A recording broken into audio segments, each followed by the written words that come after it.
अस्सलाम वालेकुम dear students, welcome to the study guiders. आज हम सॉल्व करेंगे चैप्टर नंबर 9 का थ्योरम नंबर 2। नए आने वाले स्टूडेंट्स एक तो चैनल को सब्सक्राइब कर लें और दूसरा वो थ्योरम नंबर 1 की वीडियो ज़रूर देखें। उसमें मैंने थ्योरम्स को सॉल्व करने के लिए जो बेसिक चीज़ें रिक्वायर्ड होती हैं वो मैंने बताई हैं। जी बच्चे, देखते हैं इसकी स्टेटमेंट को। A straight line drawn from the centre of the circle, कि एक हमारे पास ये एक सर्कल है जिसका सेंटर O है। हम इसको कह देते हैं कि दिस इज सेंटर O, और उससे एक स्ट्रेट लाइन ड्रॉ की गई है। क्या करने के लिए? टू बाइसेक्ट अ कॉर्ड, एक कॉर्ड को बाइसेक्ट करने के लिए। यानी इसका मतलब है कि यहाँ पर हमें ये एक M इसका पॉइंट दिया गया है जो कि इस लाइन सेगमेंट AB का मिड पॉइंट है, और हमने बिल्कुल इसके सेंटर O से लेके M तक एक स्ट्रेट लाइन ड्रॉ कर दी। अब यहाँ से चूंकि ये M इसका मिड पॉइंट है, तो इसका ये भी मतलब हुआ कि यहाँ पर जो डिस्टेंस A से लेके M तक का है, इतना डिस्टेंस, ये यहाँ से लेके B से लेके M तक के डिस्टेंस के बिल्कुल एग्जैक्टली इक्वल है। यानी कि हम AM इक्वल टू BM लिख सकते हैं। अच्छा जी, इसमें कॉर्ड का जिक्र किया गया। अब कॉर्ड क्या होता है? तो स्टूडेंट, अगर आप एक सर्कल ड्रॉ करते हैं और उस सर्कल के अंदर उसके कोई भी दो पॉइंट्स को जो मिलाने वाली लाइन है, इस लाइन को हम कहते हैं कि ये कॉर्ड है। अब ये कॉर्ड ऐसे भी गुजर सकता है और ये कॉर्ड आप कह लें कि ये ऐसे भी गुजर सकता है, और ये कॉर्ड बिल्कुल सेंटर से भी पास कर सकता है। अगर ये कॉर्ड बिल्कुल सेंटर से पास करे तो देन इसको हम कहते हैं कि ये एक डायमीटर है। लेकिन इस केस में जो हम बात कर रहे हैं, इसमें कॉर्ड जो है वो डायमीटर नहीं होना चाहिए, किया गया which is not a diameter. तो अगर वो डायमीटर नहीं है तो फिर हम क्या करें? उसके मिड पॉइंट पे अगर हम स्ट्रेट लाइन ड्रॉ करते हैं, जैसे ये O से लेके M तक लाइन ड्रॉ की गई है, तो हमने उसको प्रूव करना है कि ये लाइन परपेंडिकुलर है कॉर्ड के ऊपर। इट्स मीन दैट कि यहाँ पे जो एंगल बन रहा है ये भी परपेंडिकुलर हमने प्रूव करना है, और जो यहाँ पे एंगल बन रहा है ये भी हमने परपेंडिकुलर प्रूव करना है। अब इसमें हम कुछ कंस्ट्रक्शन करते हैं। कंस्ट्रक्शन हम क्या करेंगे? कंस्ट्रक्शन में हम O को A के साथ भी ज्वाइन कर देंगे और हम O को B के साथ भी ज्वाइन कर देंगे। इस तरह से देखें तो हमें दो राइट एंगल ट्रायंगल्स मिल जाती हैं। अच्छा जी, अब इसका गिवन लिखते हैं। गिवन में हमें जो जो बातें गिवन हैं देखें। एक सर्कल विद सेंटर O, एक हमें ये गिवन है, और दूसरा हमें जो इसमें बात गिवन है वो ये है कि M is the mid point on chord A B हमारे पास एक कॉर्ड है और M उसके ऊपर मिड पॉइंट है, और उसके अलावा जो OM है ये बाइसेक्ट कर रही है किसको? AB को। या हम इसको ये भी कह सकते हैं कि दैट इज इसमें जो AM है ये कॉन्ग्रेंट है BM के। तो ये बातें हमें गिवन है। अच्छा स्टूडेंट्स, गिवन का कैसे पता चलता है? ये देखें, अगर आप स्टेटमेंट को पढ़ रहे हैं तो या तो आप इसके स्टेटमेंट के मतलब को अच्छी तरह से समझें तो आपको खुद ही पता चल जाएगा कि क्या गिवन है और हमने फाइंड क्या करना है, या एक फेयर सा गेस है कि ये इसमें एक इज का वर्ड जो है ना वो मौजूद है। अगर आप इससे पहले पहले देखेंगे तो ये सारा गिवन मौजूद है। देखिए यहाँ पे स्ट्रेट लाइन गिवन है जो हमने ड्रॉ करनी है। कहाँ से? सेंटर ऑफ द सर्कल से। सेंटर ऑफ द सर्कल से हमने एक स्ट्रेट लाइन ड्रॉ करनी है। क्या करने के लिए? टू बाइसेक्ट अ कॉर्ड, जो कि एक कॉर्ड को बाइसेक्ट करती है। तो ये सारी बातें गिवन है और यही हमने लिखी हैं कि हमारे पास एक सर्कल है जिसका सेंटर O है और M उसका मिड पॉइंट है। किसका? कॉर्ड AB का जो हमने कंसिडर किया।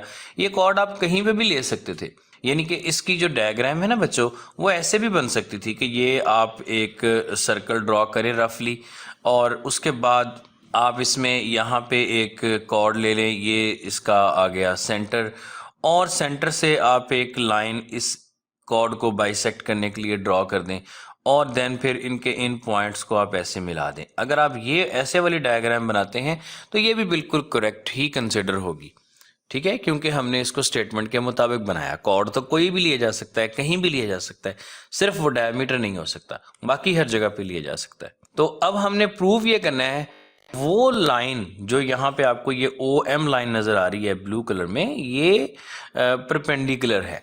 तो फिर हम इसका टू प्रूव लिखते हैं कि टू प्रूव में हम इसको यहाँ पे कहेंगे OM परपेंडिकुलर टू AB। ये हमने प्रूव करना है कि OM जो है ना वो AB के ऊपर परपेंडिकुलर है। अब हम देखते हैं कि कंस्ट्रक्शन हमने क्या की है। कंस्ट्रक्शन में हमने ज्वाइन किया था O को किसके साथ, A और B के साथ। तो वो हम लिख देते हैं कि हमने ज्वाइन किया O को A के साथ और B के साथ। दूसरा हम यहाँ पे एक और काम करते हैं कि इस एंगल को हम एंगल 1 कहते हैं, इस एंगल को एंगल 2 कहते हैं। तो ये भी हम लिख देते हैं कि name angle 1 and 2 as per figure, कि जिस तरह फिगर में हमने नाम दिए उनका हमने बता दिया। अब हमने ये प्रूव करने के लिए जो हमने यहाँ टू प्रूव लिखा है, इसको प्रूव करने के लिए हम प्रूफ देते हैं। और प्रूफ में हम दो चीजें लिखते हैं, एक हम लिखते हैं स्टेटमेंट्स और दूसरा जो स्टेटमेंट हम देंगे उसकी रीजंस। अच्छा देखें बच्चे, डायग्राम को देखें तो डायग्राम में ना दो ट्रायंगल्स बन रही हैं। एक ट्रायंगल बन रही है ये वाली, ये वाली ट्रायंगल इतनी जो बन रही है जिसका नेम यहाँ पर AMO है, और दूसरी यहाँ से बन रही है BMO, जिसको आप यूं देख सकते हैं ये वाली जो ट्रायंगल बन रही है, ये वाली ट्रायंगल जो बन रही है। इन दोनों ट्रायंगल्स की हमने कॉरेस्पॉन्डेंस लेनी है। तो हम यहाँ पे इसको लिख सकते हैं इन ट्रायंगल AMO और कॉरेस्पॉन्डेंस BMO, ट्रायंगल BMO। इसका मतलब स्टूडेंट्स ये है कि जो हम इस सिंबल से लेफ्ट साइड के ऊपर लिखेंगे जो कुछ भी, वो ट्रायंगल AMO में से लिखेंगे, और जो इस साइड पे लिखेंगे वो हम ट्रायंगल BMO से लिखेंगे, और हम इन दोनों को एक दूसरे की कॉरेस्पॉन्डेंस के लिहाज से लिखेंगे।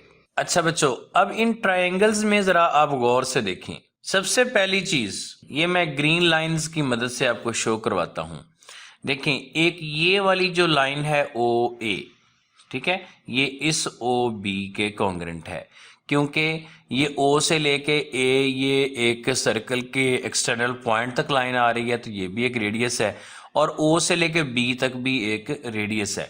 तो चूंकि सर्कल के तमाम रेडियाई जो होते हैं वो इक्वल होते हैं, लिहाजा हम इन दोनों को कहेंगे कि ये दोनों भी कॉन्ग्रेंट हैं। और दूसरी बात, ये जो AM है इसको हमने गिवर में कहा कि ये BM के इक्वल है, क्योंकि M जो है ना वो इसका मिड पॉइंट है। दो ये वाली साइड्स कॉन्ग्रेंट हो गई। तीसरा ये देखें कि ये जो OM है ये बिल्कुल जैसे दो घरों में एक कॉमन दीवार होती है, ये वैसे है। OM जो कि इस वाली ट्राइंगल का है वही OM इस वाली ट्राइंगल का है, तो ये दोनों एक दूसरे के कॉन्ग्रेंट हैं, इक्वल हैं, क्योंकि वो अपने आप के तो उसने इक्वल ही होना है। तो इस तरह से ये इसकी तीनों साइड्स जो है ना वो दोनों ट्राइंगल्स की वो एक दूसरे के कॉन्ग्रेंट हो रही हैं, एक दूसरे की कॉरेस्पॉन्डेंस में। तो हम इनको फिर लिखते हैं, फिगर को देख के ही लिखेंगे हम। तो देखें, एक हमने ये कह दिया कि जो इसका OM है ये कॉन्ग्रेंट है किसके, OB के, और इसकी रीजन क्या हमने दी, इसकी रीजन ये है कि ये रेडियाई ऑफ सेम सर्कल। दूसरी बात जो है वो ये है कि इसका जो AM है ये कॉन्ग्रेंट है इसके BM के, ये हमें गिवन है। और तीसरी बात, जो OM है ये कॉन्ग्रेंट है OM के, ये कॉमन है। तो जैसे बच्चों आप जानते हैं कि अगर दो ट्रायंगल की कॉरेस्पॉन्डेंस लें और उनकी तीन चीजें एक दूसरे के कॉन्ग्रेंट प्रूव हो जाएं, तो देन इसका मतलब है कि वो ट्रायंगल्स ही कॉन्ग्रेंट होती हैं। तो फिर ये जो आपने यहाँ पे ये लिखा था ना triangle AMO correspondence triangle BMO, इसको अब हमने लिख देना है कि हेंस ट्रायंगल AMO अब कॉरेस्पॉन्डेंस नहीं, कॉन्ग्रेंट है किसके, ट्रायंगल BMO के, यानी कि वो दोनों ट्रायंगल्स एक दूसरे के इक्वल हैं। तो अगर वो दोनों ट्रायंगल्स इक्वल हैं तो देयरफॉर हम इसमें ये कह सकते हैं कि इसका जो एंगल 1 है वो भी कॉन्ग्रेंट है एंगल 2 के। अच्छा, अब ये जो ऊपर हमने लिखा है triangle AMO congruent triangle BMO, इसकी रीजन में हम लिखेंगे side side side congruent side side side, कि एक ट्रायंगल की तीनों साइड दूसरी ट्रायंगल के तीनों साइड्स के कॉन्ग्रेंट हैं। और एंगल 1 और एंगल 2 को जो हमने इक्वल लिखा तो इसको हम क्या लिखेंगे कि ये कॉरेस्पॉन्डिंग एंगल्स हैं ऑफ कॉन्ग्रुएंट ट्रायंगल, कि जो ट्रायंगल्स कॉन्ग्रुएंट प्रूव हो चुकी हैं ये उन्हीं के कॉरेस्पॉन्डिंग एंगल्स हैं। सिंपल इसका मतलब ये है कि अगर ट्रायंगल भाई इक्वल हो गई हैं तो फिर एंगल्स भी उनके कॉरेस्पॉन्डिंग एंगल्स भी उनके कॉन्ग्रुएंट ही हैं, इक्वल ही हैं। अब इसके अलावा बच्चों आप जानते हैं कि ये जो ए बी है, ये बी एक स्ट्रेट लाइन है और स्ट्रेट लाइन के ऊपर हमें यहां पर ये दो एंगल गिवन है, तो इन दोनों एंगल्स का जो सम होगा यहां पर जो स्ट्रेट लाइन होती है उसका एंगल होता है 180। तो इसका मतलब है कि एंगल 1 और एंगल 2 दोनों का सम 180 के इक्वल है। तो अब हम यहां पे लिखते हैं कि angle 1 plus angle 2 congruent 180 degree. इसको हम अपनी इक्वेशन 1 कहते हैं और इसको इक्वेशन 2 कहते हैं। यहाँ पे आप ये लिख सकते हैं एंगल ऑफ स्ट्रेट लाइन या सप्लीमेंट्री एंगल्स, दोनों लिख सकते हैं। एंगल ऑफ स्ट्रेट लाइन यानी कि स्ट्रेट लाइन का हम ये एंगल कंसिडर कर रहे हैं और स्ट्रेट लाइन का एंगल हमेशा 180 डिग्री का होता है। अब देखिए इन्हीं दो चीजों को देखें कि पहली बात हमने कही कि वो जो एंगल 1 है ये एंगल 2 के इक्वल है। दूसरी बात हमने कही कि उन दोनों का सम जो है वो कितना है 180।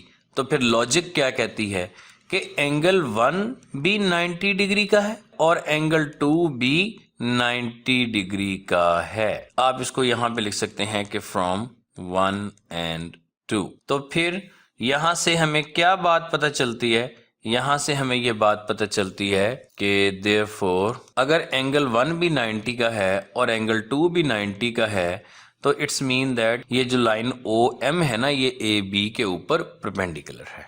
देयरफॉर हम लिख सकते हैं कि OM परपेंडिकुलर टू AB। यही हमने प्रूव करना था जो कि हो चुका। आई होप सो कि आपको इसकी समझ आ गई होगी। नेक्स्ट थ्योरम हम इंशाल्लाह नेक्स्ट वीडियो में देखेंगे। तो तब तक के लिए इजाज़त दीजिए। अल्लाह हाफिज़।